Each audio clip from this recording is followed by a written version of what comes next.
and I made it. Like, I was selected, like, walked out, tan beret, like, I am now a 75th Army Ranger. I made it. But what he said stuck to me. It sticks to me to this day. I constantly think about that. And it's... Do you honestly believe that he believed that? Or do you think there was just some psychology in it just to kind of push you a little bit more? That's what it was. Yeah, it's a psychology. And he was very deliberate about it. I don't know who else he told that to, but it definitely stuck with me. It worked for you. Yeah, it definitely stuck with me. And it's this, things I talk about even today in business and values and things that help carry me forward. And it's something I say now is update your resume. What did you do yesterday? Who cares? What are you doing today? So that tomorrow when you look back, you say, okay, wow, I did that. Every day you need to try to update your resume and push a little bit further to make a difference.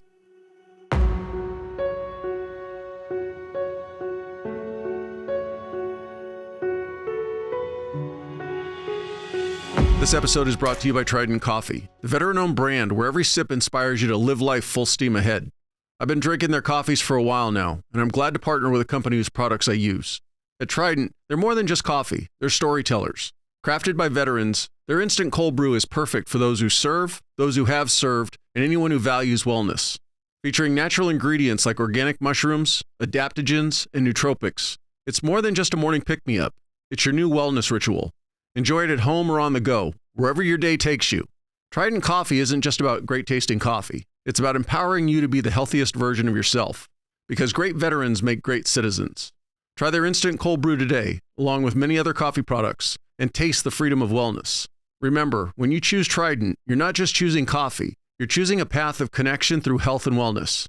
Head on over to tridentcoffee.com and use the promo code TDP15 for 15% off your order.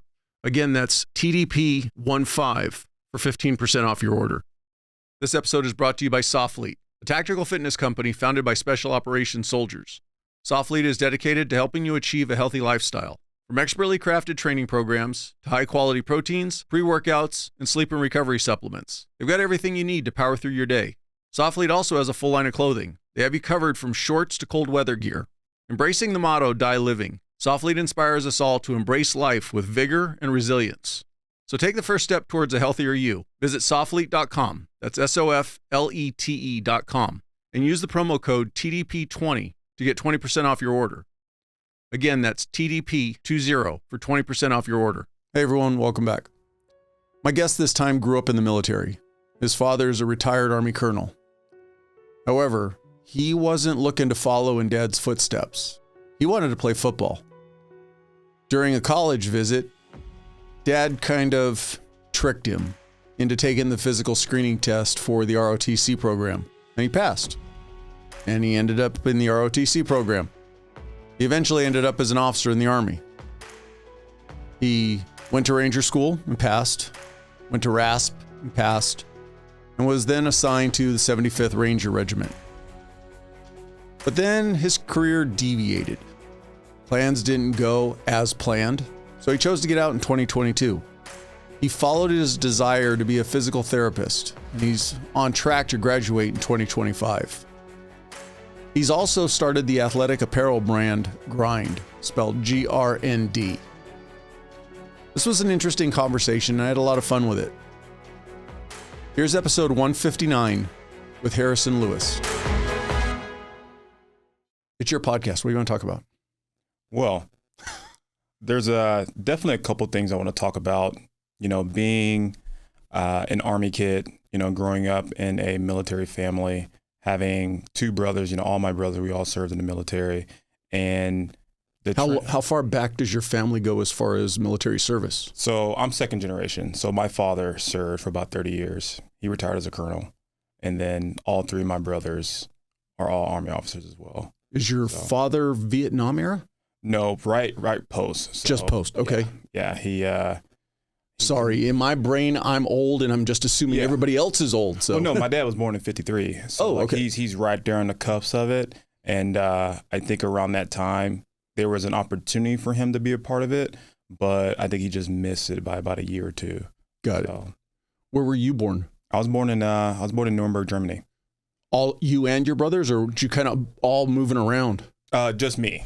Yeah. Well, actually, my older brother, my parents were there for about 2.5 years, and my oldest brother was born there. I was born there, and then my youngest brother was born at Fort Lee in Virginia. And for your your mom, did she work or just spend stay-at-home mom, 29 hours a day taking care of three young ones? Three rowdy kids is a full-time job, and I think in that generation too, it's a suitable dynamic. It's hard to say whether that's suitable nowadays, but she had her hands full.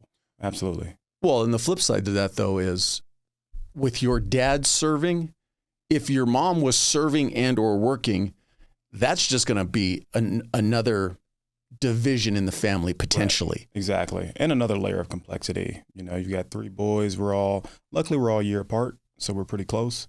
But, growing up in sports, my dad leaving and being gone, traveling, PCSing. Yeah, she was definitely the glue that held it all together. How long did you stay in Germany after you were born?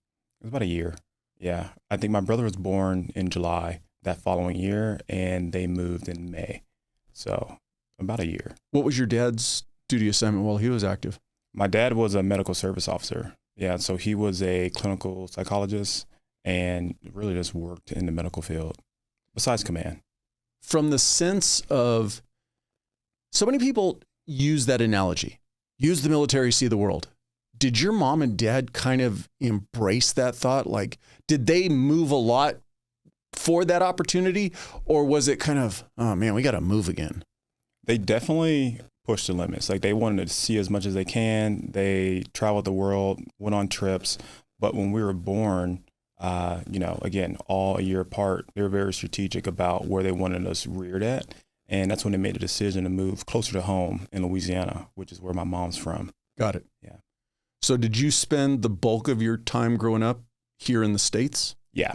Yep. Where would you consider home then? DeRidder, Louisiana. Yeah, small town. It's about 10 miles south of Fort Polk, Louisiana. Okay. And is that where your dad was stationed? Yep. Okay. Growing up, what took up your time? You mentioned sports. Yeah. I would say sports. Absolutely. I played basketball, football, ran track, and really football was the thing that I kind of stuck to.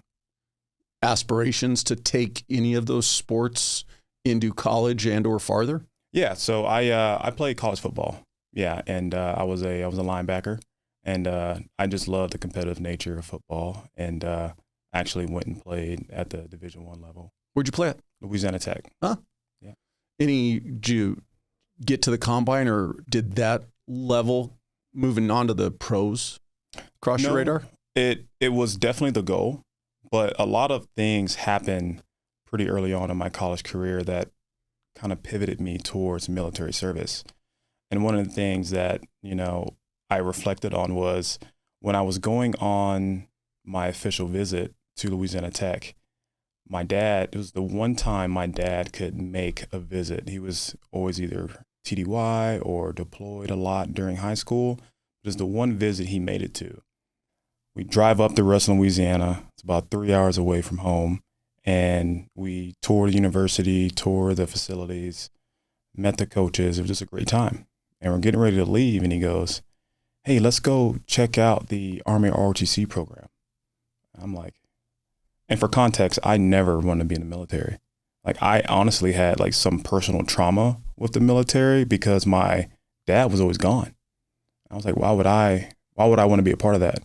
And during the early GWAT era, I'm talking 2005, 2010, that range, my dad's a colonel, and although medical services, he's, directly involved in a lot of things that were going on. I don't know that. I'm 13 to 15 years old. All you know is just dad's not home. Dad's not home, and then through that big growth period in my life, he wasn't present. So it was kind of a chip on my shoulder. I was like, man, I don't want to be a part of that. Why would I? Football's my thing. That's going to make sure I'm home. I'm going to go to the NFL. I'm going to give this everything. And we do this official visit. We go to the ROTC department, and we're just checking around. My dad's talking to the commander and stuff, and they come out, and I'm just hanging out. "Hey, you're going to do a PT test." I'm like, who, me? Why am I doing a PT test? I'm here to play football, and so we go out to the track, and I'm 17 years old at the time, and we do a PT test, do a 2-mile run, max push-ups, sit-ups. I do pretty well, and 6 months later, I have an Army ROTC scholarship, and I didn't know it at the moment because I was upset that he kind of tricked me into this. Dad just kind of signed me up, sua sponte, and I didn't know at the time, but it changed the trajectory of my life, for sure.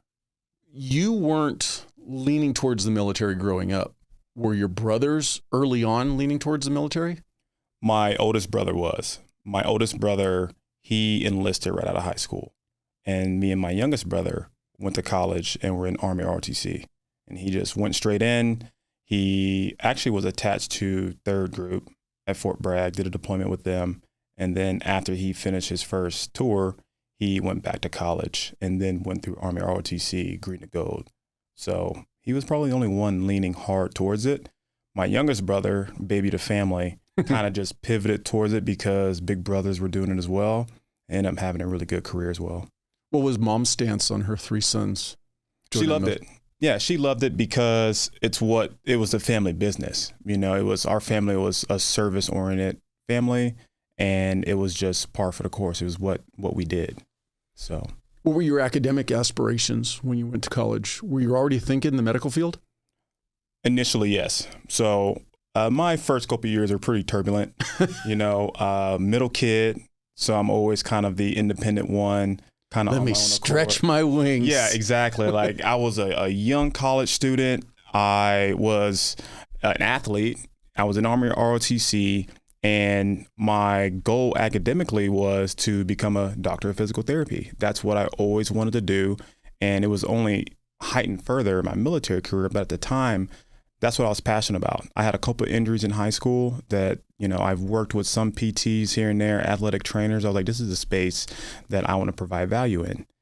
Unfortunately, I was not that smart of a young college student, and balancing the complexities of being a football athlete, which is a full-time job, Army ROTC full-time job, and now I'm a biology major, I was struggling.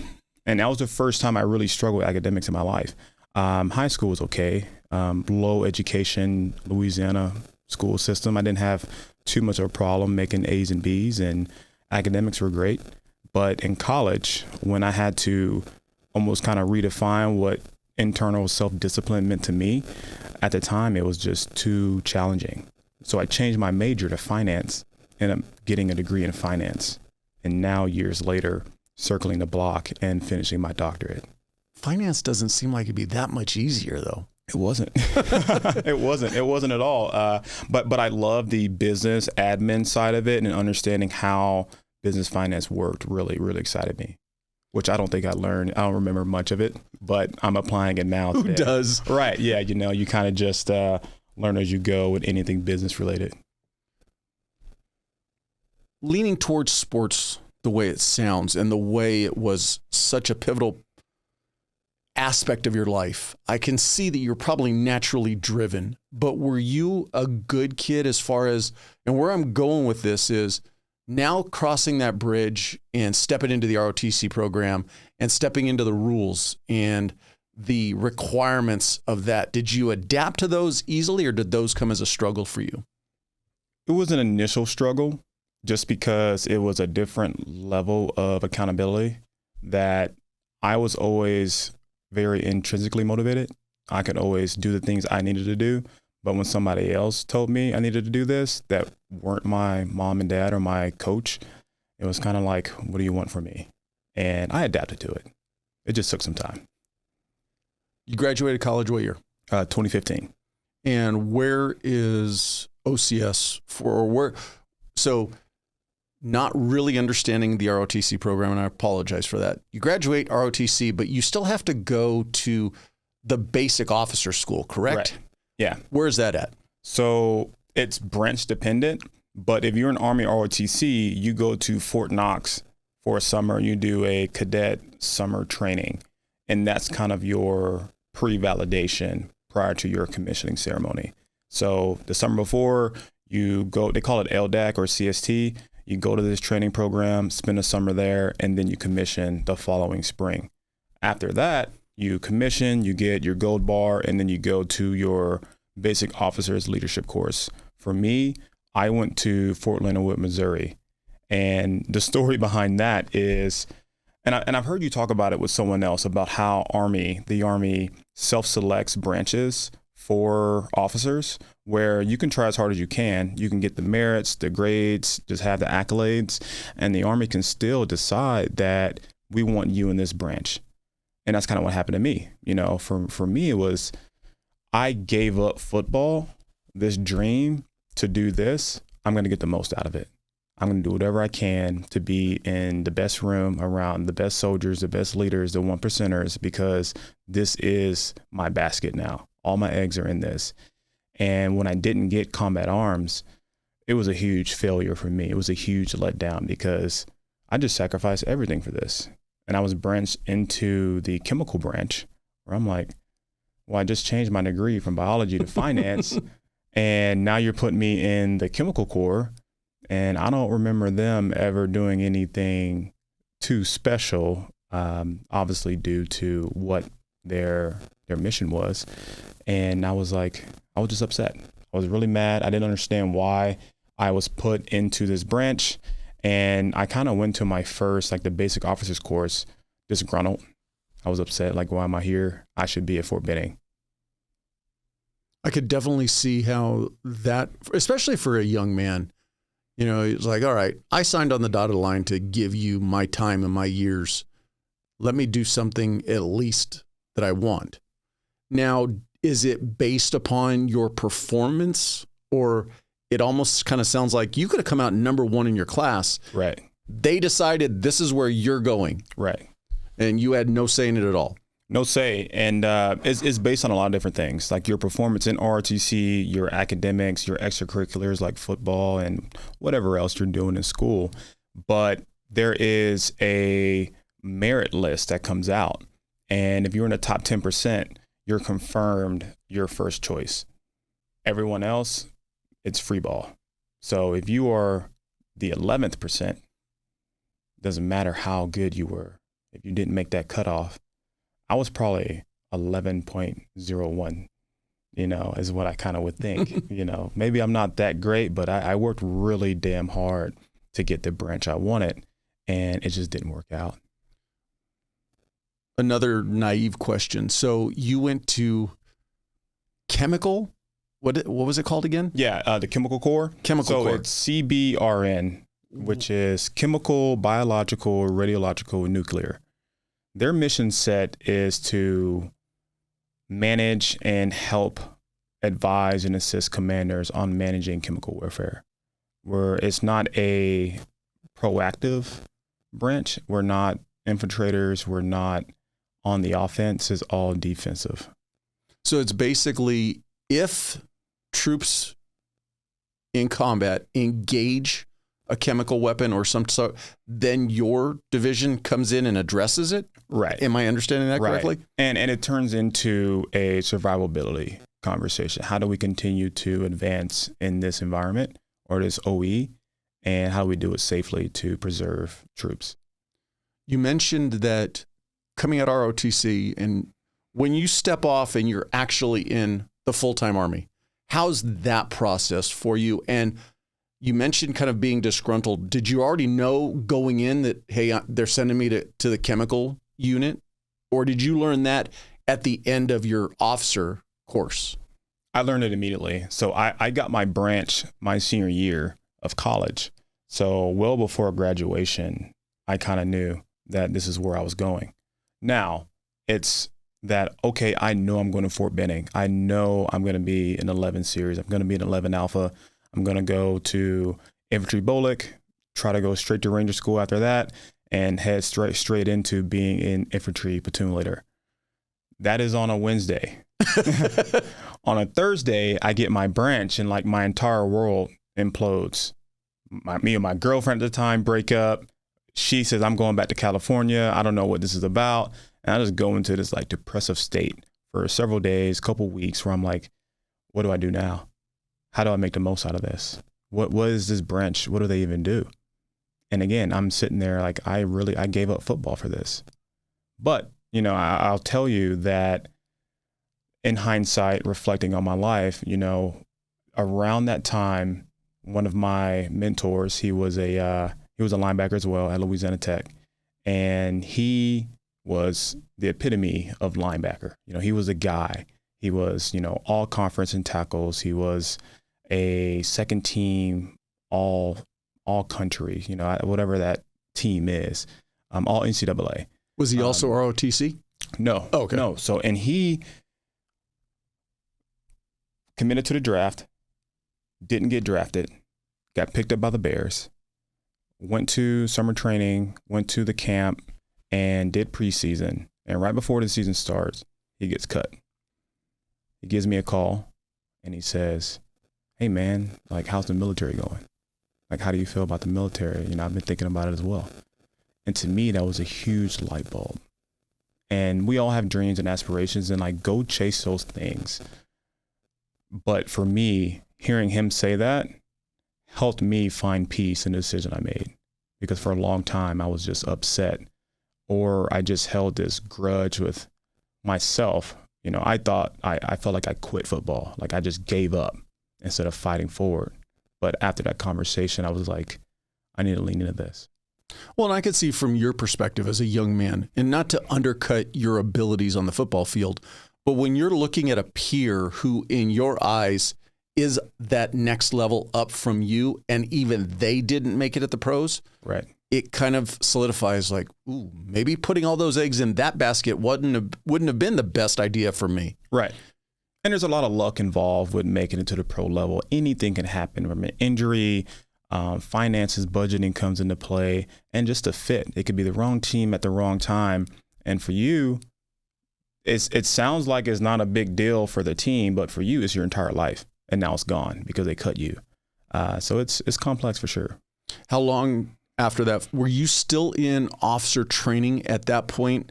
And did that immediately switch in you, or was there still a little bit of the disgruntled side? Like, I really don't want to go to chemicals when I get done with this. It was, this is where I'm at. How do I get to where I'm going? The switch has been turned. How do I make the absolute most out of it? And I just carried that chip forward. And it wasn't until I got out of the training course, went to my first unit. It was in Tent Mountain down at Fort Polk. So I lived in my parents' house for my first assignment as a second lieutenant. And it was great. Mom cooked dinner and hung out with my parents on the weekends. And the first unit I was in was a brand new unit, had just activated. So we had no longevity, no continuity from prior leadership. There was nothing there. We were the first ones in. We didn't have first lieutenants. It was all second lieutenants and some captains. And we had to stand a unit up. And I was lucky enough to be surrounded by about 12 really phenomenal lieutenants. And we're all dear friends to this day. A lot of us are out. A lot of us are married with kids in the private sector. Some are still in. About 5 of us went to the 75th Ranger Regiment. 4 are Green Berets. 1 is off the books, and some of them are out, and it's just pretty interesting how I felt so disgruntled about where I was at. And then you change the environment and you're around some people that can inspire you and make you better, and everything changes. Did you still have aspirations of trying out for the Ranger Regiment? Yeah, no, absolutely. And that's kind of where it all kind of unfolded. I was fortunate enough to have a battalion commander who served in the 75th prior to that. And I just told him straight up. I said, hey, sir, this is all a mistake. Essentially, I was like, there's no way that I shouldn't be down on the line as a platoon leader right now. What do I need to do to prove myself? What do I need to do to put myself in a position to fulfill my goal and to help this organization? And he said, well, you can go to Ranger school, but if you recycle, you're coming back. I was like, okay. So I trained, went to Ranger school, and went straight through. And when I got back, I was like, I want a platoon. Give me an infantry platoon. That's what I want. Send me to Charlie Company. Had a bunch of buddies down there. That's what I want to do. So when did you go to Ranger School? I went to Ranger School in the summer of 2016. And how was that process for you? It was great. It was a good time. It was hot. And, but truthfully, it was such a growth process. I mean, you're around a bunch of men and women at the time. That was around the first time women were allowed to go into Ranger School and be in special operations. And it was truly a grind. You know, it was one of those experiences that when I'm out on a run today and it sucks and I'm on mile 4 and I might do 6 and my knee hurts, you know, I think about that night on a mountain, and I had tore my MCL a little bit during Ranger School. Had a couple other things go on, but I reflect on those moments, and it's one of those things that it's not that you come out of Ranger School this operator. You're not coming out of there as, I am Rambo, I am the best leader possible. But you know how to be real with yourself. You know what the pain feels like. You know how to handle the suck, and it makes you more reflective and able to solve problems. And you come out 30 pounds lighter? Yeah. Well, no. Well, so people make fun of me about this. They say I was stealing food out of the trash bins because there's like, you know, Lou, you didn't lose a single pound. I was like, yeah, I don't know. I lost 1 pound in Ranger School. They say you should have recycled. You probably would have lost 20. That buddy's losing 30, 40 pounds. You know, one guy had rhabdo, and I'm like, man, I don't know. And the gains are there. You mentioned tearing MCL? Yeah. Did you come to the table with, you mentioned a couple injuries as a kid growing up. Did you come to the table with anything significant in your past that was in the back of your mind like, oh man, this might be a hindrance for me from an injury standpoint? Like through Ranger School? The playing football for all those years and coming to that table and heading into Ranger School, was there anything in the back of your mind kind of going, man, I've already injured whatever it is. Right. I hope it doesn't cause me any problems. So the one injury that I was concerned with was my shoulder. When playing football, I tore my labrum. And that's kind of what spiraled the physical therapy aspirations, just going through that recovery process. And when I'm at Ranger School, you know, you don't say anything. If something's hurt, I'm good to go. I'm good to go. The last thing you want to do is give them an inclination that you don't want to be here, because they'll just pick at it. So we're in mountains, and they'll simulate different scenarios. And we had took some indirect fire. You're supposed to, you know, drop down, take cover, etc. And I jumped down on the side of my rucksack thinking that I'm going to land on it, and I land on my elbow and I dislocate my shoulder. We're on a mountain, and I just go against a tree and just slam it back in place and don't say a word. After that, I was like, I'm going to be okay. The MCL was fine. Everything was good, because if I can do that myself, I'm not going to say anything. So graduated Ranger School when? In August of 2016. And so that I'm understanding correctly, you were originally assigned to a CBRN unit. So it was an infantry unit. Okay. So it was a light infantry 10th Mountain Division.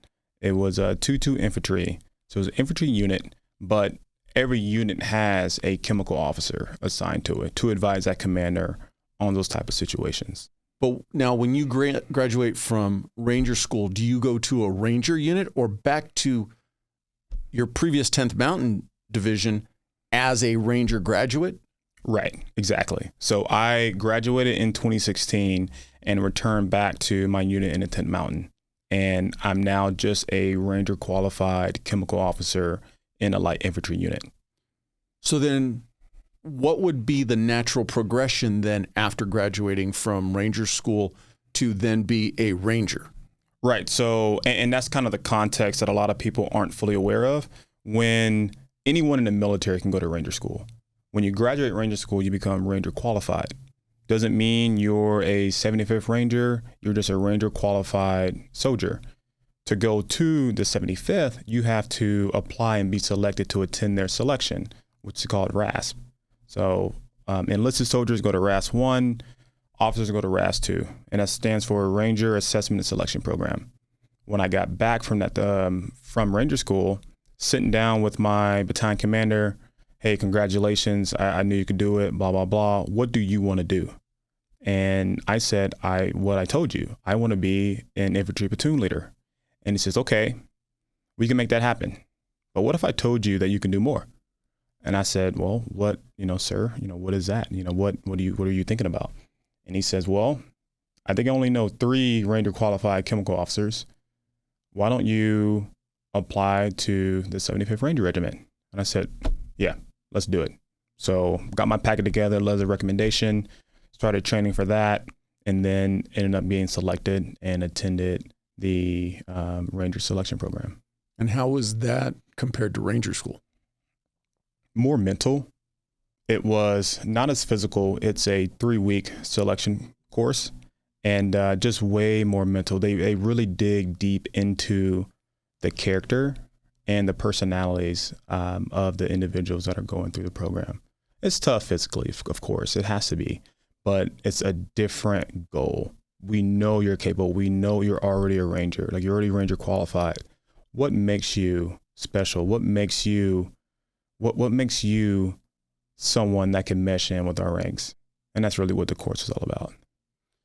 What are they driving home? Because you're in a different box, so to speak, because you're coming from the officer ranks. So you're going to be leading soldiers in battle. What are they driving home for you? And in conjunction with that, was there ever a point that you kind of went, maybe I don't have the experience level to be an officer at this level? What I was going through my mind the entire time, that's something that I think every young officer, every young soldier, before they get to that point, have in the back of their head. Am I ready for this? Do I have the mental fortitude, the physical ability, the leadership qualities, all these things that everybody talks about? Do I have these things? And the truth is, until you're in that situation, you don't really know. Right. But the program did bring that out of me. And I remember being in RAS-2, we're getting ready to do the 12-mile ruck march into the next phase of the course. And, again, I, for whatever reason, decided to go to another selection style school in the summer in Georgia. So it's July. We're getting ready. We already did the 5-mile RPAT and everything. And you're from Louisiana, though. The humidity can't bother you. It wasn't bad at all. It wasn't bad at all. So I was ready. But it was still a little hot. It was still a little toasty out there. And we start the ruck march, and we're about 3 miles in. And I just feel a rush of water run down my back. And I say, oh, shit. My camel pack just burst. So now I don't have any water. And I still have 9-10 miles to go. And I'm chugging along, doing well. I just hit a wall at about mile 9-10.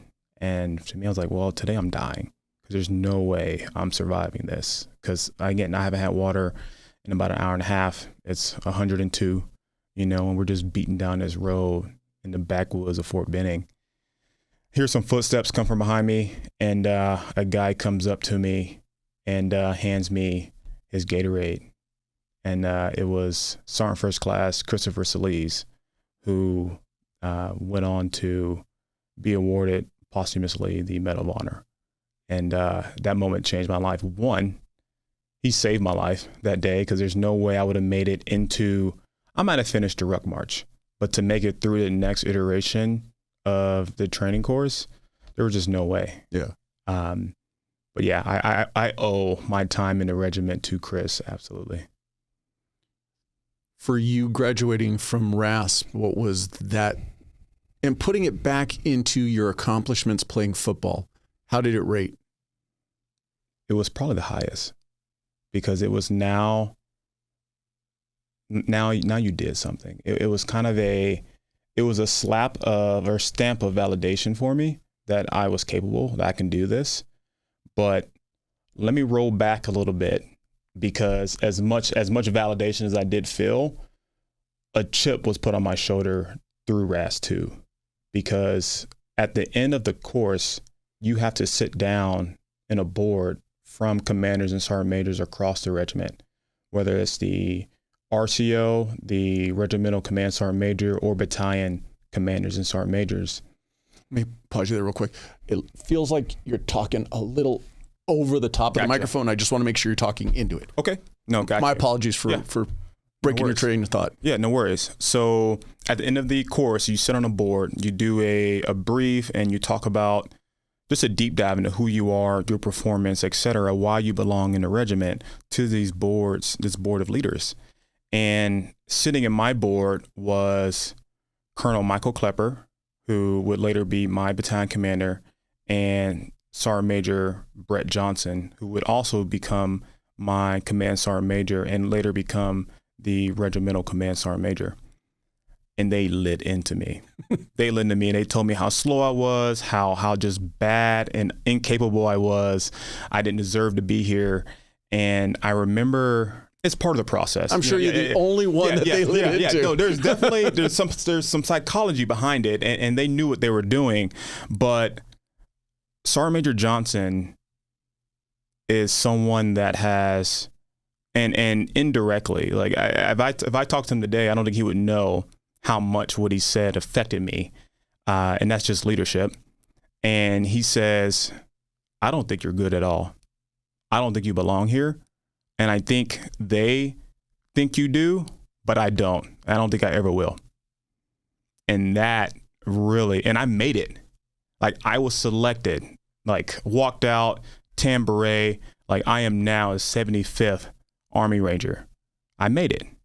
But what he said stuck to me. It sticks to me to this day.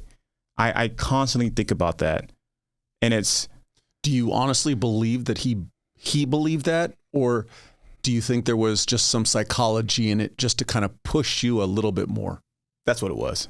Yeah, it's a psychology. And he was very deliberate about it. I don't know who else he told that to, but it definitely stuck with me. It worked for you. Yeah, it definitely stuck with me. And it's this, things I talk about even today in business and values and things that help carry me forward. It's something I say now is update your resume. What did you do yesterday? Who cares? What are you doing today? So that tomorrow when you look back, you say, okay, wow, I did that. Every day you need to try to update your resume and push a little bit further to make a difference. And that's essentially what he did to me. It was, hey, you don't belong here. How are you going to prove yourself even after this? Because that's what the regiment is. When you leave the 75th and you come back, you have to go back through selection. You don't get grandfathered in because you did something for us. Update your resume. For that element, where I'm going with this is the demands for what forces like the Ranger Regiment are required to do, what the man next to you is required to do. So much of that has to be, all right, fine, you passed RASP. And in no way am I saying like that it's nothing, but we've all passed that. Now's when you start proving yourself. And I wonder if that was kind of what his speech was meant to do, was like, all right, fine, stop patting yourself on the shoulder that you got past RASP. Now's when it really gets serious. Right.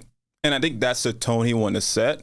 I don't think he knew it was going to keep me up at night. I don't think he knew that I would wake up at 4:30 every morning for the rest of my life to try to be that person every day, even after the military. And maybe he was intentional in it. You know, it goes back to that thing of you experienced it in positions of leadership. You saw something in a given soldier that you're like, I need to get more out of him. And I know I could get more out of him. Just figuring out what that soldier needs to hear as opposed to that soldier needs to hear. Right. You know, and that's where leadership comes from. And he obviously had it probably felt like a million years under his belt in your eyes. And he knew what to say to each given person. Yeah. And you got to think about this too. During this time, every NCO in the Ranger Regiment had multiple combat deployments under their belt. And, you know, because everything ended in 21. And if you were a sergeant major in 2017, you had seen everything. Every year you deployed at least one time to combat. So they were gods to us. They were giants amongst men. I can name 5 to 100 leaders in the regiment that were that guy. And I emulated them. I wanted to be just like them. And when I showed up on the first day, it was like, got my tan beret, I made it, I'm good. Show up first day, bottom of the totem pole. Don't care, oh, you're an officer? No one gives a shit. Prove yourself today. And that mentality just stuck with me. And it was just being in a room with a bunch of 1%ers. You know, you had guys that were former lawyers. You had guys that went to Harvard and said, hey, I don't want to do this. I'm going to go be an Army Ranger. Had guys who were pro athletes, you know, business sectors from all over the place. And it's funny because now I'm thinking about a conversation with a friend. His name's Sam Peterson. He was my high school quarterback. He goes off to play baseball at LSU. And I want to say it was about 2016, early 2016, before I went to Ranger school. He gives me a call and he says, hey man, like, what's up? What are you doing? What are you up to? And I was like, hey man, like I'm down in Fort Polk and I'm about to start training for Ranger school. He's like, man, that's really cool. You know, I think I'm gonna go be an Army Ranger. And I was like, I'll see you there.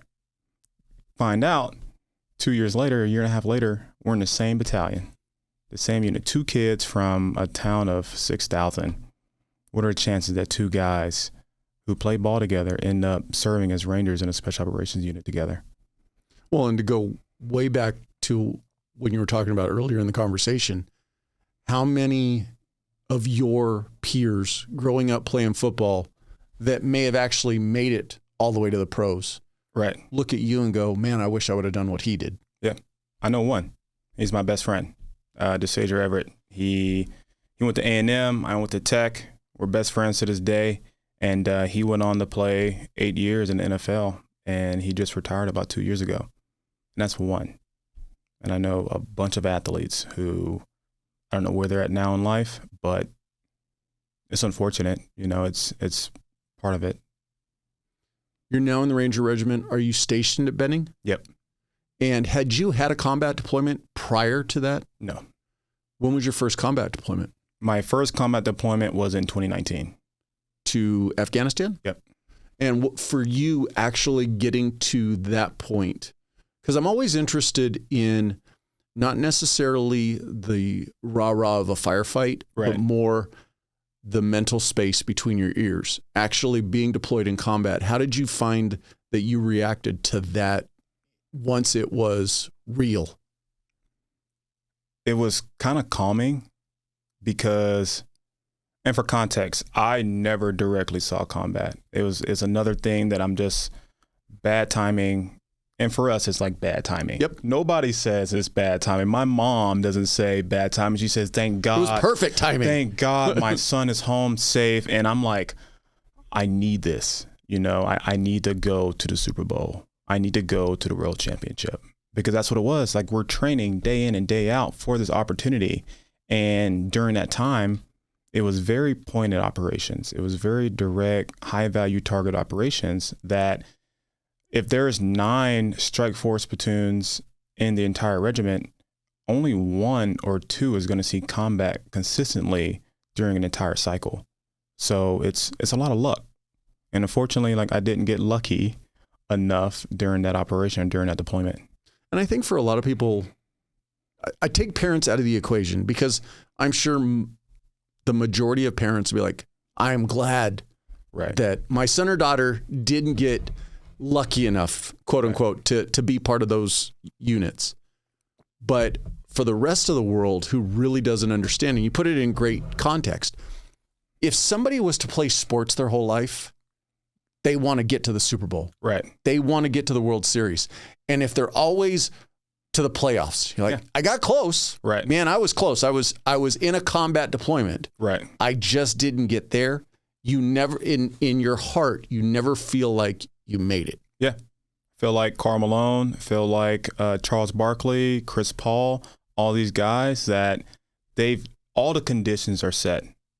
And for whatever reason, it just didn't work out. So it kind of is what it is. I'm thankful for the experience, but I really wanted to see combat up close and personal, and it just didn't happen. At that point in time in your career, how many years into it are you? Four and a half going on 5.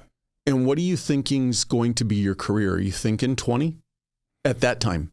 So a lot of things happened that kind of changed my perspective and mindset on doing a full career. In 2018, I lost a really close friend, my Ranger buddy, Connor Bednarzik, was killed in a training incident on September 7th, 2018. And his death refocused me or opened up this other side of myself that I otherwise wouldn't have known about, because we were all just hard chargers. We know what we want to do. We're here to do this. We were considering resigning our commission and then enlisting, coming back to the Ranger Regiment and being team leaders and squad leaders, because that's how we knew we can guarantee combat. If we come in a regiment, we'll stay there for a long period of time and get the opportunity to see combat. And then after he was killed, the regiment has a program. It's kind of like a Ranger for Life or a casualty assistance program, where they select, after a casualty, the closest Ranger to that Ranger, and they send him to go be with his family. So Connor's killed on a Friday night around 12:08. The next morning, I'm on a flight to Philadelphia to go be with his family.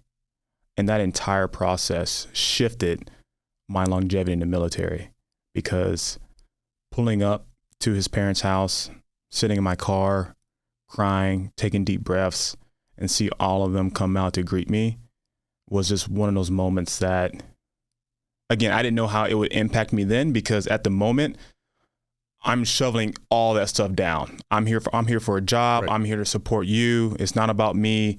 And I truly didn't really grieve his death until I got out the military. But in reflecting on the entire process, it guided me to where I'm at today. I've heard that other branches have a similar type position. Right. Sometimes it's selected. You pre-select, hey, in case of my death, I want this person to be in charge, handle everything. Right. And it's definitely a double-edged sword. Yeah. Because it's generally somebody who is very close to that soldier, serviceman, airman, whatever you want to call it. But like you said, so they're immediately thrust into a job right now. Right. They got to put on that face. Right. Help the family get through their trauma, all the while, hey, I'm suffering just as much as you are. Right. Because that was one of my closest friends. Yeah, he was my best friend. His motorcycle is in my garage now, but at the time it was in my garage at Fort Benning, and we were super close. We're actually getting ready to move into a new spot that weekend. We're in the process of moving in to a different spot. And when it happened, it was overflow of emotion, upset, mad, trying to understand what happened. Oh, by the way, I need you to go be with his family. And it was a lot. So let's take you all the way back to committing to ROTC. Were you thinking a career at that point? No, I was along for the ride. When you got through that, let's even say, we already know your first jump off, you were not a happy camper because you were stuck playing with chemicals. Yeah. But when you got through Ranger selection, was there a switch in thinking, okay, I'm going to make a career out of this? Yeah, because I was in the best environment that you can be in. Like every day I was uncomfortable. Every day I was growing. I was pushed. And who doesn't love that? Especially when you're doing it with people who are just like you. Yeah, I was like, I can stay here forever. And so in 2018, when you have that, we'll call it an emotional shift. Right. At that point in time, how much was left on your contract? I had about 2.5 years left. Yeah, 2.5 years. And for officers, you have an initial obligation of 4 years. And then it's usually around the time they're promoted to captain and people decide to either stay or leave. And it's a floating continuum. You can get off anytime you want. But when you hit certain thresholds, you're tacking on obligations. It gets harder to leave. Right, exactly. And then the complexities of life. Start family. Hey, I've already sacrificed 10 years. I might as well do 20. And it's just kind of part of it. So with 2 years left on your contract, did you know at that point, when this contract expires, when my commitment expires, I'm going to get out? That's what I originally thought. But around this time was when I was getting ready to leave the regiment, end of 2019, 2020, like right prior to COVID. I was kind of like, okay, what's next for me? I'm leaving the best job because officers have to leave. They have to go and take command outside of the regiment and then come back, go back to RAS 2 before they can come in as a captain. So it's different for us. I knew I was leaving. How do I get back? What do I come back as? And during that time was when I was really set on becoming a doctor of physical therapy. So I started doing all the prereqs to apply. So I'm active duty full time, in school at night, studying for the GRE, trying to figure out how am I going to get into school, where am I going to school at, and I already left the regiment. It's like, I don't think I want to stay unless it's here. But I was fortunate enough to get, a guy just called me. I don't know how he got my contact. I don't know where he came from. He called me and said, hey man, we're looking for somebody who had served in special operations already to come and be the battalion adjutant in 4th Battalion, 160th SOAR, which is Special Operations Aviation Regiment, black helicopters. I had worked with plenty of pilots in the past. I was very comfortable with 160th. I knew some guys over there, and that's what took me to the West Coast, what took me to Seattle, Tacoma. And from there, again, another brown fence organization, 1%ers, the best pilots in the Army, bar none. I would say the best pilots in the world. I would say across all of the branches of service, they're definitely pushing the top of the spear. Yeah, absolutely. It was a rejuvenation of that fire. And I was like, okay, I'm going to apply to the Army Baylor physical therapy program. I'm going to go there, finish school, and direct hire back to the 75th. And then I'm going to stay behind the brown fence for the rest of my career as a doctor of physical therapy, helping Rangers recover from injuries. That progression, because your ultimate goal was to stay in and be a physical therapist within the Ranger community, does that get buy-in from the Army to work with you as far as going to school and everything? Well, we thought it would. You would think it would. Yeah, that was the plan. That's what that was the running assumption from my command team in 160th, from the command team in the 75th, because the last battalion commander I had, Jim D. Kiersey, that next year became the regimental commander. And then Sergeant Major Johnson that same year became the regimental command sergeant major. So at 2 tops of leaderships and 2 special operations units, I knew personally the senior leadership. That's where I'm going. And they all support me doing this. And that was the plan. So again, applied to school, did everything that I needed to do, and then I didn't get in. And that was another big failure, let down type of depressive transition for me. And I struggled with it because, again, my plan was 20 years, Ranger PT, riding that wave. I was super comfortable with that. That's exactly what I wanted to do. And then when it didn't happen, it was like, okay, what now? Is that the LSAT exam for medicine? So you have to take the GRE to get into the program, but then you'll take boards after you're done with the program to get licensed. If you had passed, and the assumption being that you would have gone to school would you have gone as an active duty officer, but just completely detached to school for that process? Yep.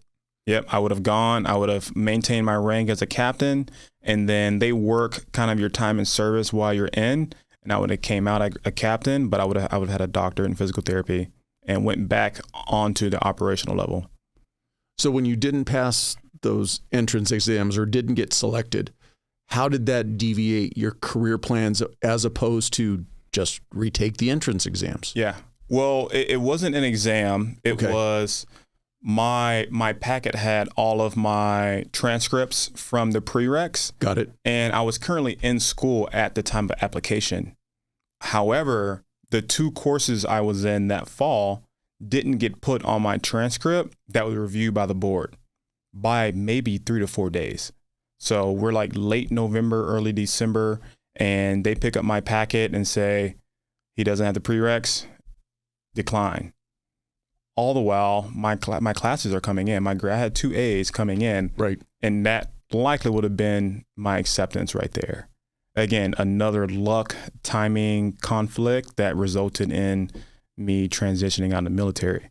Now, is it one of those things where you can only apply like once a year or something like that? Once a year. And the way the Army's PT program works is there's a gap year in there. So this is 2021. I applied. If I would have gotten in, I wouldn't have started until January of 23. So there's a huge gap in there. Knowing that, when I applied to about 8 different civilian programs as well, with the idea that if I didn't get in, I'm not letting this stop me from finishing my doctorate. I'd already sacrificed that in the past. Like, I'm doing this no matter what. Right. So when I didn't get in, and my other option was to go back to the Ranger Regiment as potentially another battalion S1 HR position until I can apply again. But I'd be recycling the entire process.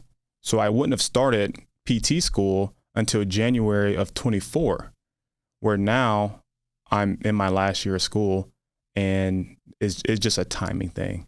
It made a lot more sense for me to get out and go to school. So when you started applying to the civilian programs, were you at a point in your Army career where you could just, hey, they've accepted me, I'm out in 5 months? Or did you have a commitment that you had to kind of leverage in connection with going back to school? Luckily, the timing was right there, that by the time I started the program, I'd be done with my obligation. So it kind of worked out in my favor. So when did you get out? I got out in August of 22. And I would imagine you're straight into another avalanche of work in PT school. Yeah. But the component of transitioning out and kind of, in a way, losing identity, losing all that you had worked for to that point, how was that for you and finding yourself back in the civilian world? It was tough. It was pretty tough. One, the location, the environment I was in, being in this high performing, high stress environment, this community, and then one day that's gone was really tough. And through my transition, I got out the military. My last day was August 25th, 2022. I started PT school August 26th, 2022. I took a little break prior to that, but I just want to keep going. Again, update your resume. I didn't want to sit around and sit on my successes or accolades or say, hey, I did a good job. No, I still have work to do. So is it a 2-year program? Like literally your graduation is right around the corner? 3-year program. And I just spent the summer in Dallas, Texas, completing my inpatient clinical rotation. So I worked at a acute rehab facility in Dallas. I'm going to go back to Washington now, finish my last didactic semester, and then move down to Dallas this winter and finish my last outpatient clinical rotation. So I'll graduate in May of next year. So let's pivot now. You mentioned earlier CrossFit. Yeah. Was CrossFit something that you came to through the Army and the Ranger Regiment, or just on your own? A little bit of both. It was when I stopped playing football, I just had all this energy, this lifestyle routine that I had of going really hard every single day. But now what do I do with it? I tried bodybuilding, just wasn't. I'm not a flexing, that's just not my thing. I'm not a guy that flexes, or I don't really care to have the vanity aspect with my training. I wanted to perform. And that's kind of where CrossFit came in. And, in special operations, everyone's a tactical athlete, and they're very fluid with how they value varied functional fitness.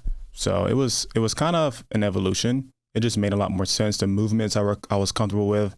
I have always been an Olympic lifter, and really it was just a grit involved with CrossFit. Like, hey, today's going to suck. Let's go to work. So it just made sense for me. Competing? I've competed. Yeah, I've competed in the past. I am looking forward to trying to make a push for the Masters here in a couple of years, I suffered a hip injury that I suffered, was it 2022? I was training for an Ironman and subluxed my hip, minor dislocation, tore my labrum, and after that it was like, okay, well, you're not gonna push for the games right now. How'd you get that injury training for an Ironman? I was on a 20-mile run. Now, we talked about prior injuries. I think this was kind of coming. Got it. And I think this was just like, this is just when it let go. It had been building. Exactly. And I was out on a 20-mile run, and I was like mile 12 going up a hill in Seattle, and just felt a weird slip sensation, and I fell, and hip kind of dislocated and reduced itself on impact, and ended up having some serious pathology in my hip. Is that something that requires surgery? It does, but I opted out. Yeah, I'm going to have a hip replacement. I'm sure opting out is on the first page of PT 101. Right, exactly. Yeah, exactly. And but luckily I'm in a career field now that I can be more in tune and aware of my own body as I help others. So, some would argue I'm in PT school just to recover myself from all the injuries, but it's been rewarding so far. Hey, if you're going to be a patient, might as well be your own best patient, right? Yeah, exactly. Very, very good case study here. So have you been able to get back into potentially training for an Ironman, or has that been shelved? It's shelved for now because I want to put myself in an environment where that's my focus. And right now there's too many different factors that are at play right now between school and in business. So I know I still train like it'll happen one day. Like I still do endurance training on a daily basis. But I'll open that can again real soon. Which race were you targeting? The Augusta half was the one I wanted to start with, and then work my way up to doing a full. Because the reason why I'm asking is, it's weird that you bring this up, because I was just thinking about this yesterday. I'm 21 years removed from doing my Ironman, and I still can have moments where I can think back to the pain and suffering of that day. Yeah. And there's that little part of me that just misses it. Right. But then I think back to, it's damn near a part-time job, trying to mix training for an Ironman into your daily life and your average week and everything else. So exactly, it probably is never going to happen again for me.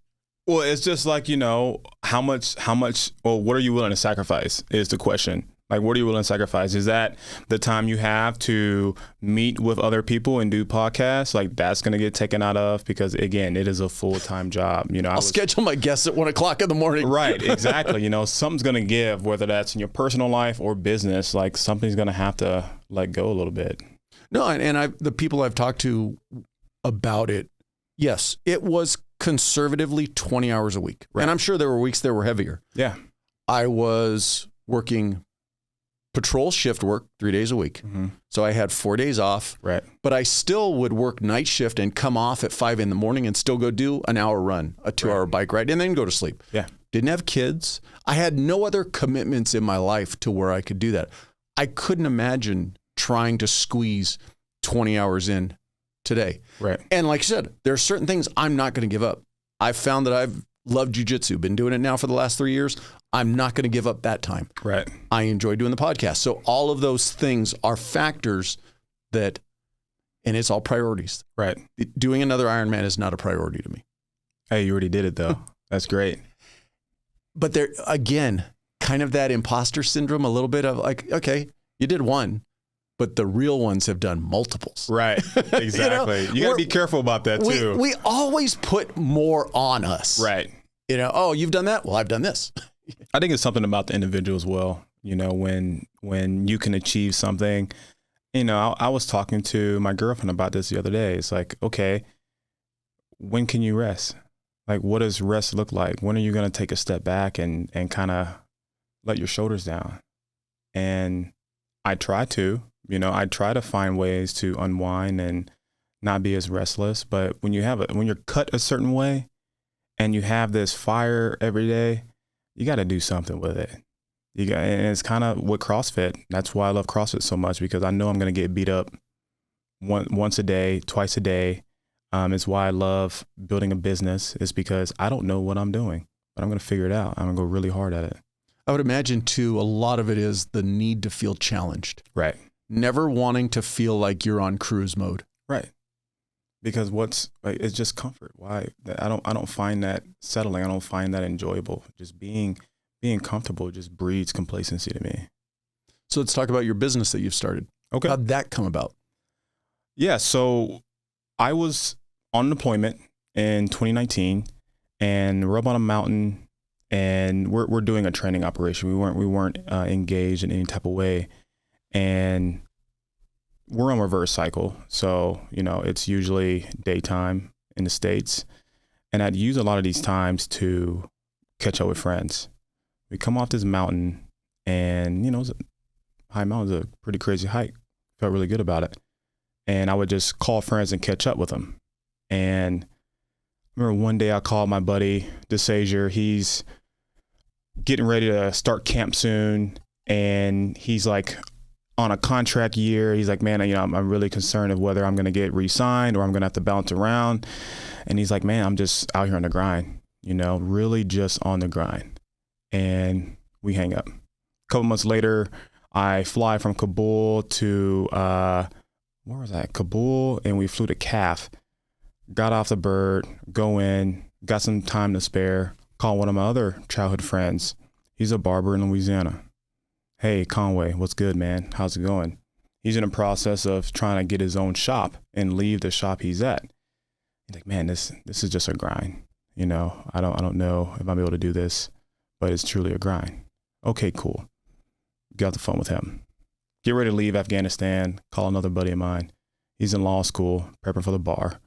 And he's like, man, school is crazy. I can't believe I made it this far. The whole thing's been a grind. And ever since then, this word has just come up, and it's like people say it on podcasts, everything's a grind. Every day you got to wake up and go and grind. So I'm in my first semester of PT school. This is fall of 22. I'm just in a really dark place. The weather sucks. I'm the only black person in my entire program. I just got out the military, and I lost that connection, the community that I didn't know I relied on so heavily. But now that it was gone, it was like, no one here understands me. No one here gets what I'm feeling or what I'm going through right now. And I would just train in my garage gym, freezing cold, middle of the night, early in the morning, and just got done with a session. And I'm sitting there and just reflecting a little bit, got some Alice in Chains playing. And I write the word grind out on my chalkboard, and looking at the word, it looks bland, and I erase the I. And when I erased the I and it's spelled GRND, it just stuck with me. It resonated with me. And the idea came from none of us grind for ourselves. Everything we do is for a greater reason, whether it's to support our families, our kids, our wife, to uplift and provide for our communities, serving our country, training and participating in sport with our teammates, whatever it is. Everybody has a story that makes them get out of bed and not hit snooze every single day. Everybody's on the grind. If you're a first responder, if you're a lawyer, a student, a soldier, a foreman, you're on the grind. I would say that there are probably a lot of people who probably undervalue their grind. Right. And need to take more of a prideful ownership in what they're getting up and doing every day for so many other people in their life. And they probably kind of overlook that they actually are grinding. Right. Probably harder than people who might even be saying like, oh, I'm on the grind. Yeah. And I'm not taking away from your story. I wonder if there's a lot of people who like to use the word just because it's a bit cliche. It's right. a bit, look at me, I'm grinding. Exactly. And there are some people that get up every morning, they keep their mouth shut, their head down, and they are legitimately grinding, and they don't give themselves enough credit. Right. And that's actually part of the message, because we all feel that. We all know that emotion of 4:30, 5 a.m., the alarm goes off and you say, shit, it's another day. You're either going to hit snooze or you're going to get up and go. And what we want to do is foster a community of people that want to share that story. We want to understand and hear people's stories of why they do the things they do every day. I think in that will help rejuvenate or further inspire those who are already on the grind, or those who are still trying to figure out what their thing is. People that don't know what it feels like to be uncomfortable. But if you hear people tell their stories and understand their why, I'm sure to inspire them as well. You never know who you're going to get that inspiration from. Right. Exactly. You had a sergeant major who said the right word. Yeah. And it has literally been the fire that's in your belly since that day. Yes. Very simple. You suck. Changed my life. Hey, keep it simple, right, stupid. Exactly. I don't need to use a lot of words. Right. Absolutely. So the overall concept of the business is what is it? So we're a clothing brand. Okay. Yeah, we're a Black-owned, veteran-owned clothing brand. We value producing high-quality performance wear with a culturally rich aesthetic. So right now, me and my partner, he's a former Army officer as well. We are really focused on leveraging community, the people we've served with, the people we've played sports with, the people we train with on a daily basis. And although we are a clothing brand, it's really the message, it's really the idea and the values we stand on that I think makes the brand. What are your long-term projections for where you would like it to get to? I want to build a global community. I want to build a global brand of people that understand that feeling and feel compelled to go after hearing about our brand. Ideally, what I would like to do is build a facility that acts as a brand headquarters. Call it Grind HQ. We'll work through that in the future. We can run the brand out of there, run logistics and everything out of there, but also have a community training facility where I can run a private practice out of. And the goal is to find a way to use my education, the education of others, find a team of rehab techs, sports technicians, athletic trainers, chiropractors, other PTs, and find a way to provide those resources to veterans and young athletes who need it. Because I think back to when I was a high school athlete and I tore my labrum, I had never seen a Black physical therapist in my life. You know, I didn't have somebody there coaching me and mentoring me, helping me through the rehab process, put some glue on it and went back on the field. If I can give that to a Black kid in South Dallas, or I can give that to a veteran who got out after 8 years and only got 30%, and now is trying to figure out what he's going to do with all his ailments, if I can provide him that resource, then that's a success to me. In the couple of years that you've been out, but in the physical therapy programs, are you seeing more young Blacks coming into this profession? Are the numbers increasing at all, or is it regional? Like you're up in Seattle, maybe not as many as if when you're in Dallas. Right. And you're absolutely right. It's very regionally based, because up until this summer, I'd only met maybe 3 Black PTs in my life. One was actually in the regiment, and he was a civilian contracted PT. The second was a professor at my school who, it was her first year as well. So me and her were the only 2 Black people in the entire department. And then this summer, my clinical instructor was a Black PT. And they're out there. Just where I'm located in Seattle, the population and demographic just isn't there. And that actually weighed on me pretty heavily. You know, I was pretty depressed for the first year or so of PT school. Again, that transition, being in this new environment. I'm 30 years old around a bunch of kids who don't really know what hard work is like, but they're so smart. Those kids are so smart. We got kids that came from Yale and Rice and all these different high-level schools, and I'm just a kid from Louisiana who knows how to grind, knows how to get through some shit, and that's kind of what brought me through it. Was there a significant age gap between you and the other members of your cohort at school? Because you're not that old, right? But was there was there still an age gap? Were you kind of like at the higher end? Yeah, I was a senior citizen, absolutely, because well, your hip and your shoulders are a senior citizen. Yeah, the arthritis is building up. There's an age gap. Most students will go through undergrad. They might take a gap year where they're doing research or like working at a clinic or a hospital, and then they come to PT school. Some will go straight through. And although it's a 3-year program, we had 23, 24-year-olds in my program. And I'm sitting here at 30 with all this life experience and perspective. And it's like, don't scare anybody. Like, don't scare anybody. Just like be as friendly and as approachable as possible, because the second I start talking about what I did in my life, it's going to be dynamic for them. Well, I think that's the huge point for a lot of veterans.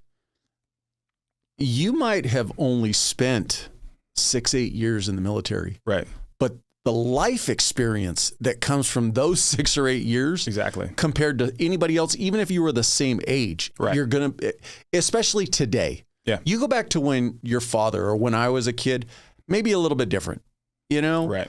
But today, you might as well have 20 years of life experience on them. You got to consider this too. You know, I started school in 22. Most of my cohort were kids in college going through COVID. So the connection, the social acuities, the awareness, the be able to read body language just wasn't there.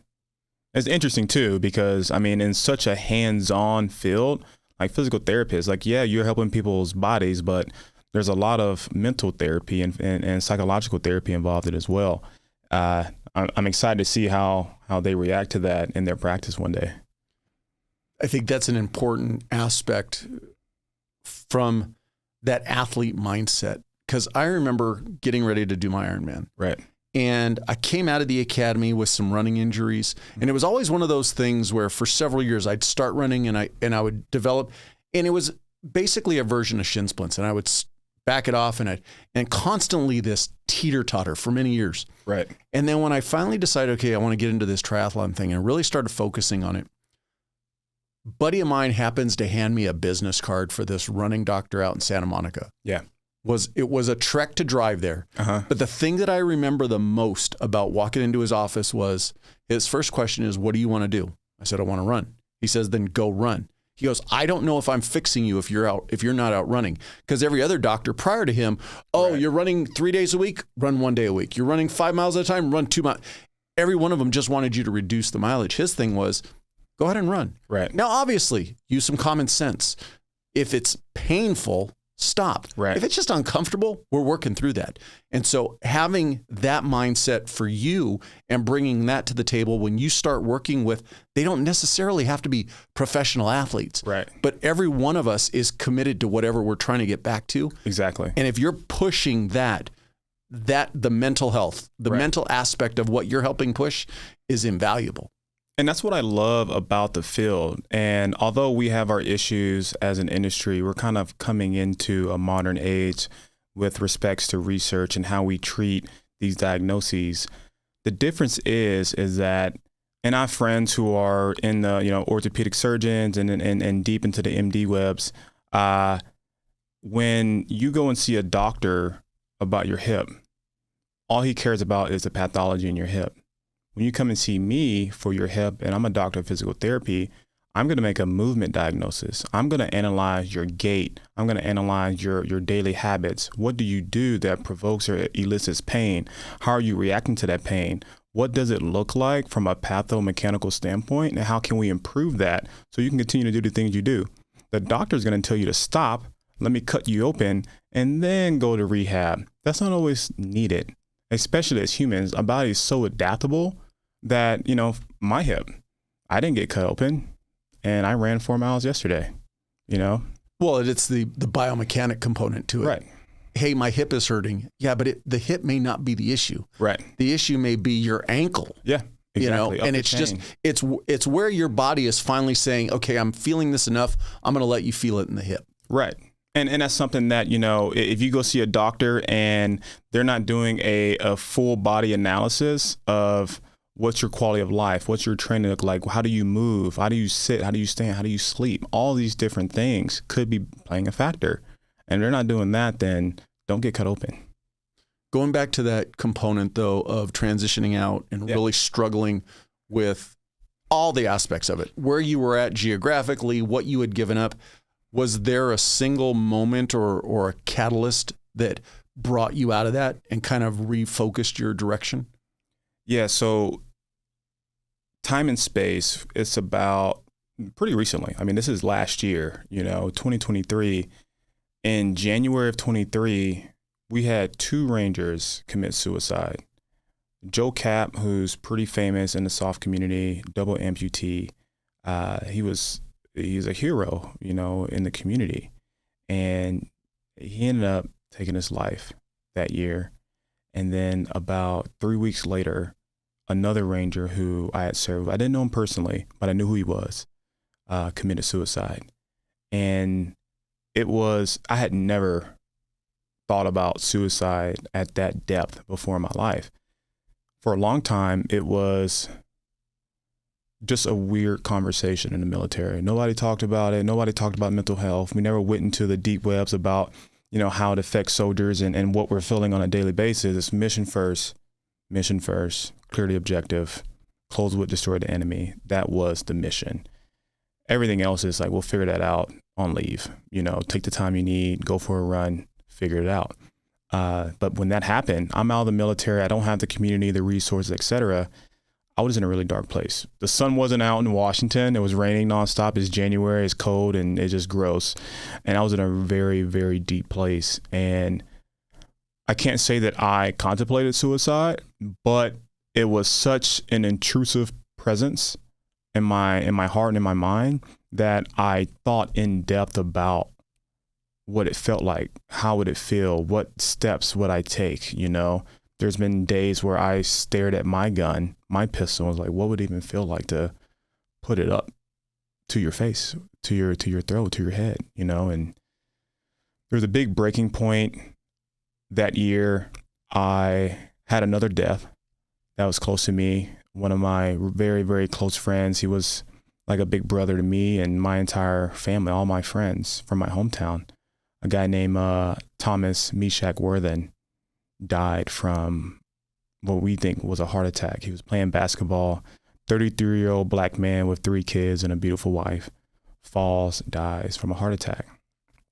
And I was just floored, on the floor crying, just went through 3-4 months of just very tough, just depression at its darkest level. And I'm sitting on my bathroom floor, pistols right there, and I'm just like shutting down.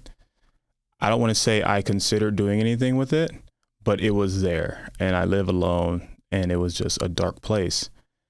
And then I went into my messages and read a message from Meshach, and he says, whatever you do, man, just keep going. You're doing great. And that really changed my entire perspective. I went from that to launching the brand, doing everything I can with the business, growing my team now to about 13 athletes in our ambassador program, finding a partner, meeting my girlfriend, like really just grabbing life by the horns and getting back on the trail. With your 2 brothers serving, was that ever a resource for you to kind of, and I'll use the analogy of kind of reaching back to somebody who's going to better understand you? Or did you ever get to a point of having to go talk to somebody professionally? So the first part of that, with my family being a military family, it was still hard because one, I'm a middle child.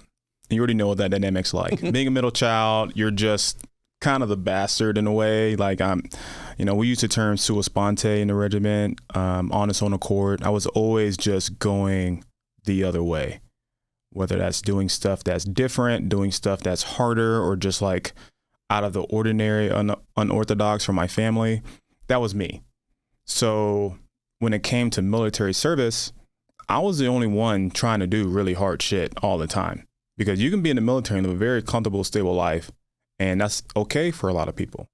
But that's just not how I live my life. Like it made it very hard for me to connect with them. And it's challenging even now with business because my family doesn't understand entrepreneurship. But it stems from my time in the soft community between 160th and the 75th. that mindset just translated over. So I never really felt connected to them in that way, knowing they support me and they love me and they'll do whatever it takes to, be there for me. But in this way, I had to find others that I can relate to. And I ended up finding a Black female therapist who had a lot of experience with military trauma. And we just talked through a lot of different things over the course of that year, and it helped me a lot.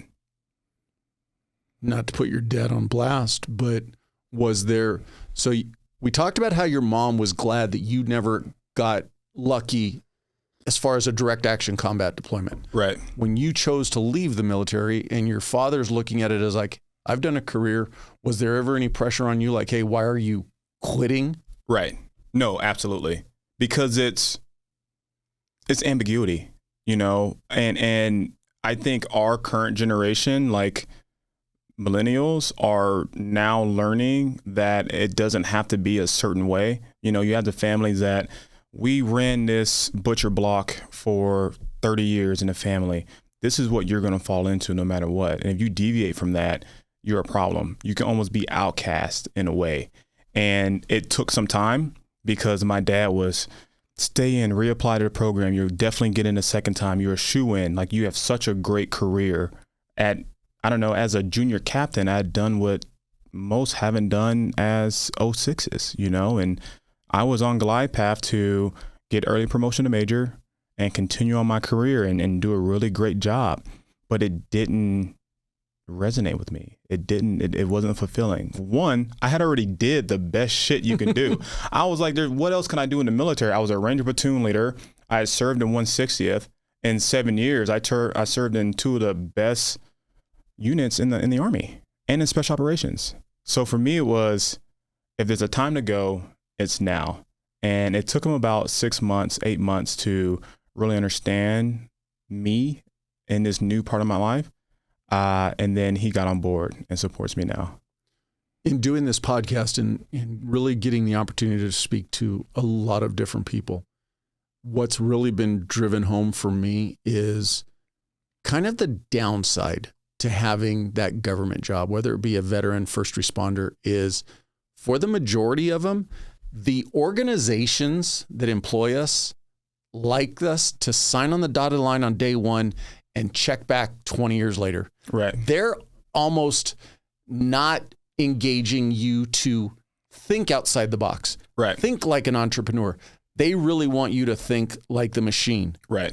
And that's, I think, one of the biggest detriments to us, because we spend 20 or 30 years in this government mindset.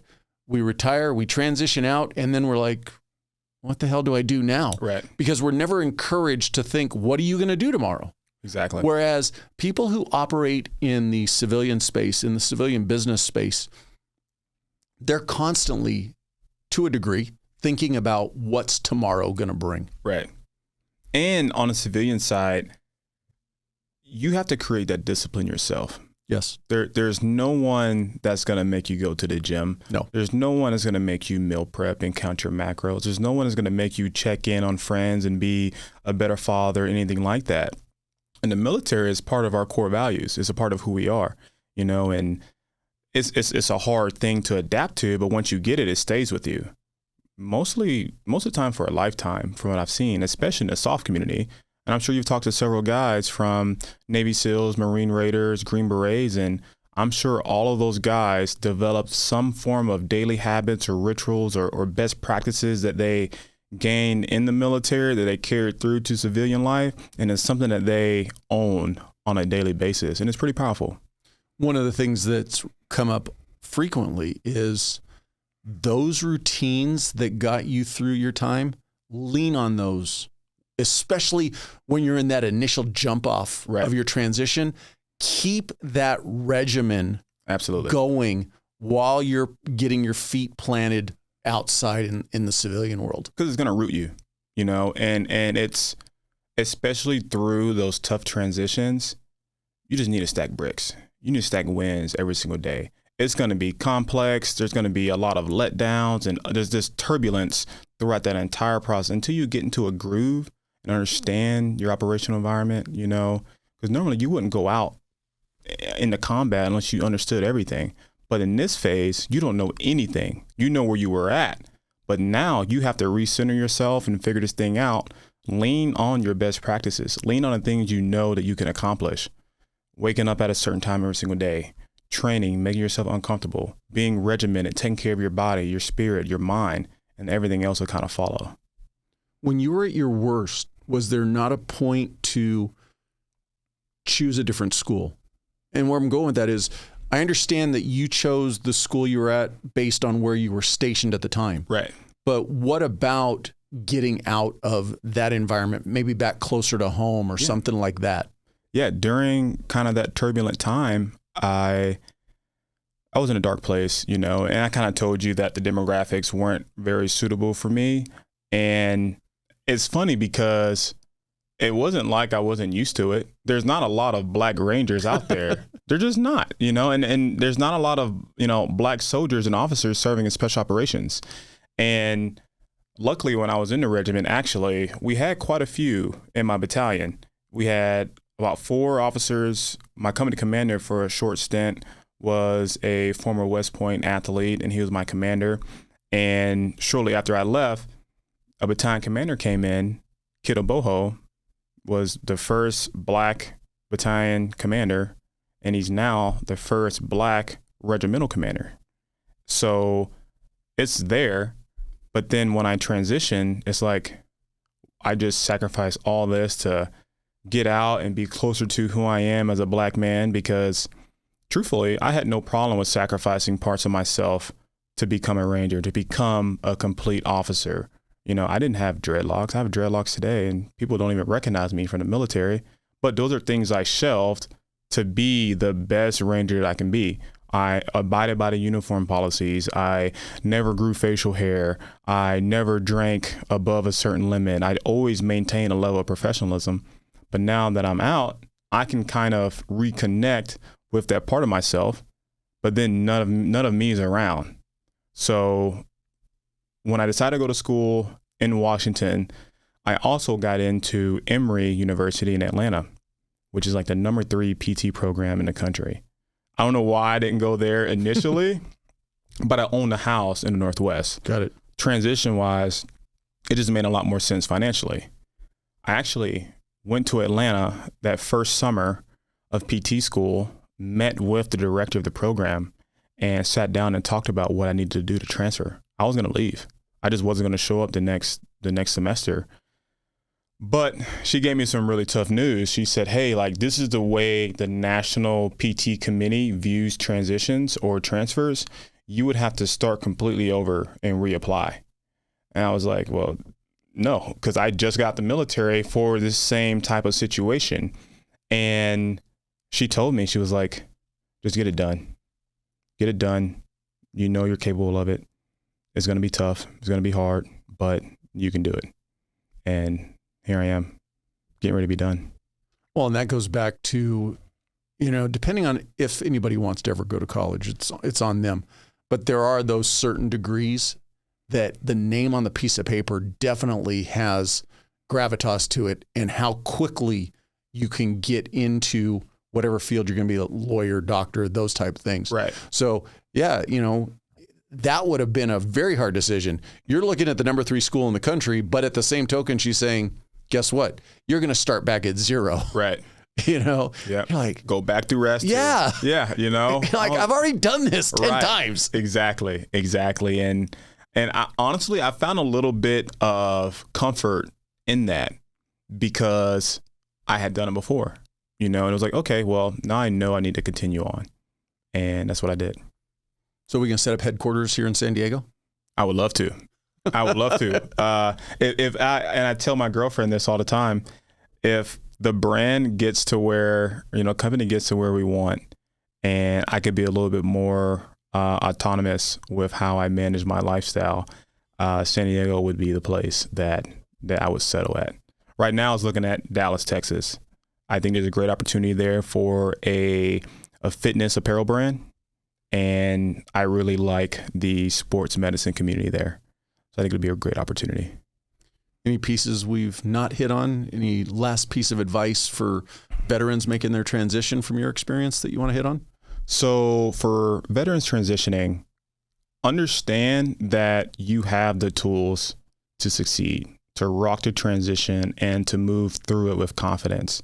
You just have to reflect and identify those resources and not be afraid to utilize them. I think that's the biggest thing. We all sit in the Soldier for Life, the transition programs. We listen to the people come in and talk and say, you can do this, you can have that. And then when it comes down to doing it, First Sergeant is not there telling you to go to this appointment. You have to take some initiative and ownership on your life during that transition. The other side of that is to just go. Chase passion. Let that guide your heart. Let that guide your spirit and your mind to whatever it is, because you've done something that's so passionate for such a long time. To go into a field or this next chapter just seeking comfort will be doing a disservice to you.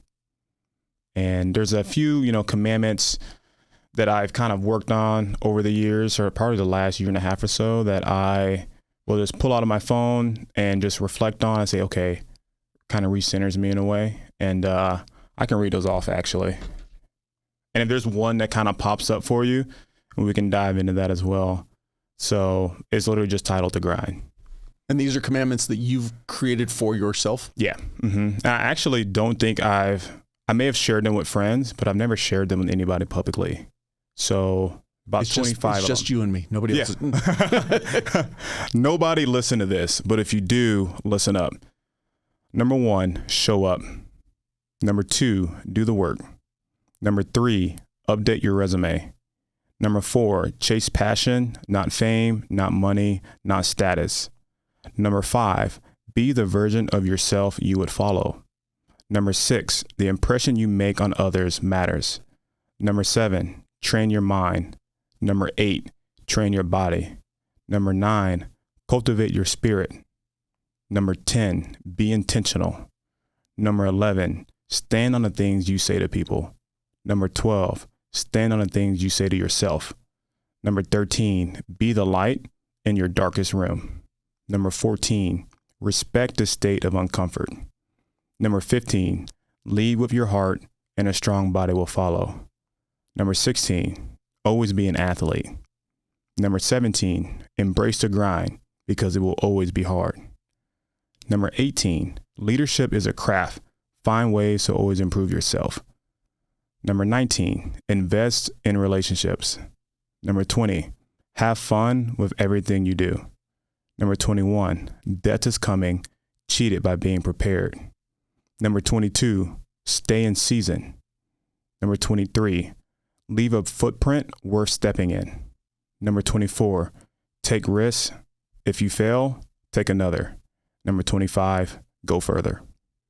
I'm supposed to pick one of those that I wanted to talk about? Yeah. Those are powerful. Yeah. For me, the one that just hit home, number 5, be that person that somebody wants to follow. Absolutely. My take on us in general, we get so wrapped up in pointing at other people and telling them how they should be. Right. Just dial it in on your own. Yep. Be the best you can be. Your ripple effect on how you're going to impact people is going to be far more than anything you can say to try to get somebody to change. Lead by example. Well, I'm gonna say it again one last time. Number 5, be the version of yourself you would follow. And for me, it's something that I would just tell myself every day. When I walk into my PT department and I've got a resting bitch face and I've got my dreads down, I don't feel like talking to anybody because I don't want to be here. And I tell myself that, and then I completely open up. My perspective changes, my worldview changes. I'm more engaging with people because I want to be the person that will follow myself. If you're not doing it on a daily basis, then you need to change something quick. If you don't mind, I'd like to include those in the show notes. Okay. When the episode comes out. So Absolutely. I'll have you send those to me so that somebody can always refer back to them, because I do. Yeah. I honestly believe those are some powerful things that, like I said, if you just, especially if you know going into your day that you're starting out on the wrong side, read through those things to kind of recenter yourself. And just pick one. You know, if you are someone that enjoys reflection, pick one, write it down in your notebook, write it in your notes, and just talk about it with yourself. And you will start changing your mind about a lot of different things. I appreciate your time, sir. I wish you all the blessed. Hey, now I gotta give you a gift. Okay, you brought me all the way out to San Diego, California. I twisted your arm. Yeah, I twisted your arm. I gotta, we really wanted to get you something just on behalf of us and the brand, and I want to give you this here. I'm gonna open it up for you. Actually, I'll let you open it. Let it be a surprise. It's not gonna be like one of those snakes that pops out. No. Spring-loaded. So that is a grind tank. It is from our recent streetwear collection. And what is on there is the grind value number 3, which means stand on it. Wouldn't it have been weird if it had been number 5? Yeah, that actually would have been hilarious.